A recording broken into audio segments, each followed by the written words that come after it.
Good morning, students. My name is Shubhani Jepulkar, Assistant Professor, Department of Advanced Management Studies, GS College of Commerce, Varda. In this session, we are going to discuss the development in strategic management and the process of strategic management. Friends, there are few names you must know about strategic management. The strategic management development started from 1960s, wherein the Chandler was the first person who laid down the strategic management concept as a tool of planning. He said that strategy is nothing but the long-term plan for the future, and it is a course of action and the collection of resources to be implemented in the business. In the same year, there was Andrews who said that the strategies are the patterns of the patterns, they are the objectives, they can also tell us the purpose and the goals of the business. And that is how they saw the strategic management as a planning process. In 1965, there was Ansoff. Friends, this name is extremely important for us. Harry Agor Ansoff is called as the father of strategic management. And why so?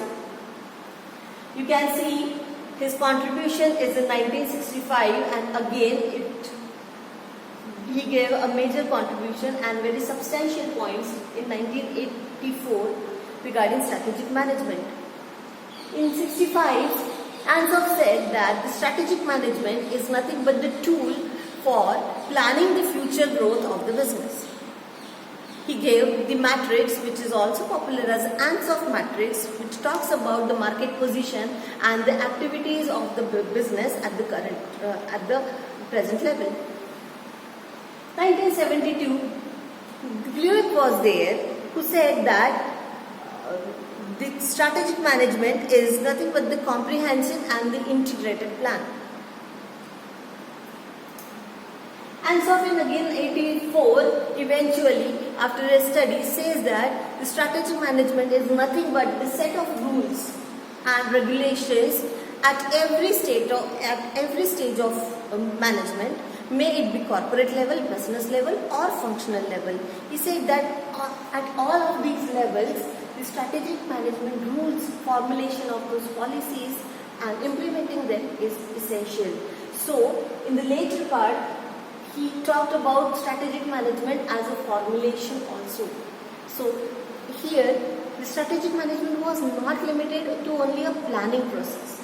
It was also a formulation process. When we learn about the strategic management process, we will see how this planning formulation took place.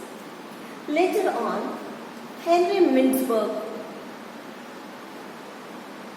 gave his strategic management definition.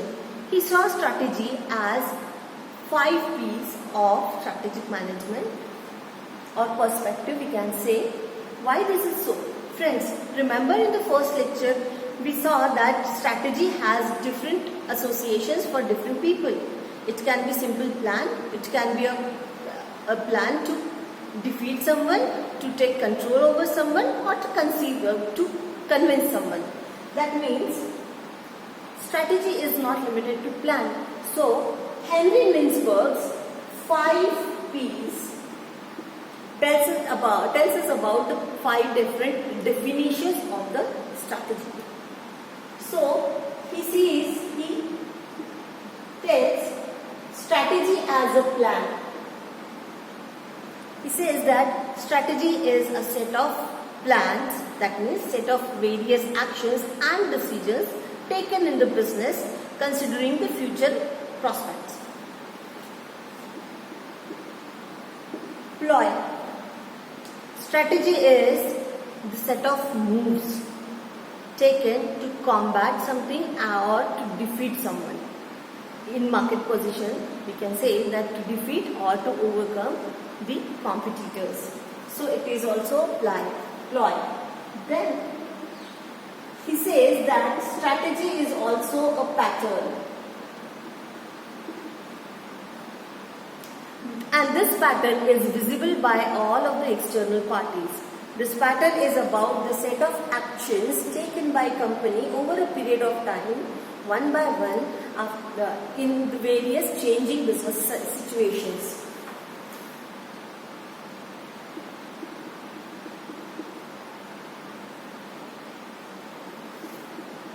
Position. Strategy as a position. Why it is so? This definition tells us that the position of the company in the changing market scenario has to be maintained, and to maintain this position, whatever actions the company is taking forms the part of its strategy, and that's why it is a position. And the fifth P talks about perspective aspect, and we define strategy as a perspective because this perspective is with the concern of management and managers.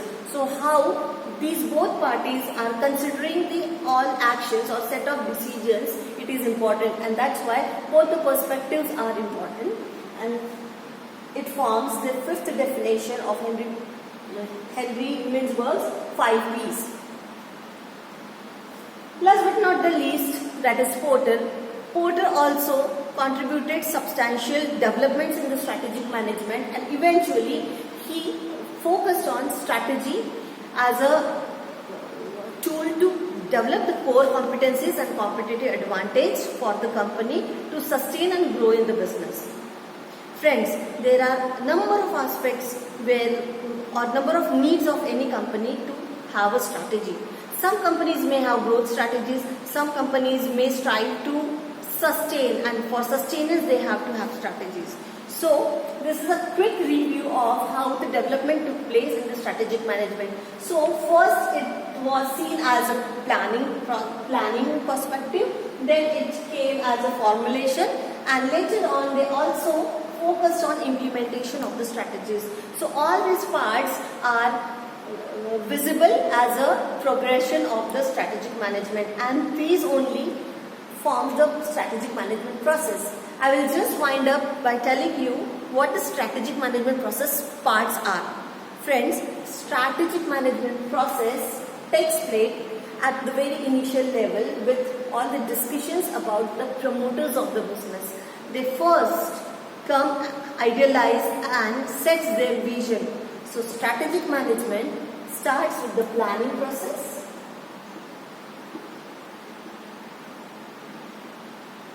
okay. If I say that yes, I want to be number one IT company in the world and I will do the IT business, this is my vision and plan. What I will have to do? I will have to first see how many IT companies are there in the market and whom I will have to compete. So I will do an analysis. So this is the second stage of strategic management process. After analyzing and after also analyzing the internal capacities of mine, how much money I can put in, how many people I can gather, how many people I can put into the business or production activities, all these, so what will be the strengths and weaknesses of my business, so that will form the part of internal analysis. In the external analysis, see, we are going to analyze what are the options available, whether the government is having certain policies for it, what are the competitors, who will be the suppliers. This will be the external analysis. We will discuss it in the next lecture.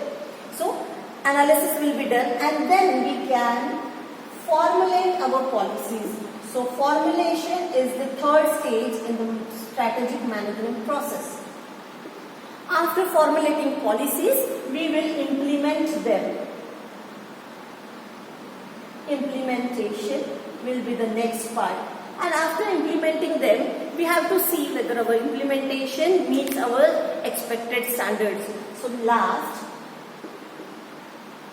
stage of strategic management process is evaluation. So these 5 stages we are going to discuss in depth in the next lecture, where we will see how the vision, mission and objective statements are formulated and implemented. Thank you for this session. In the next session we will discuss this. Thank you.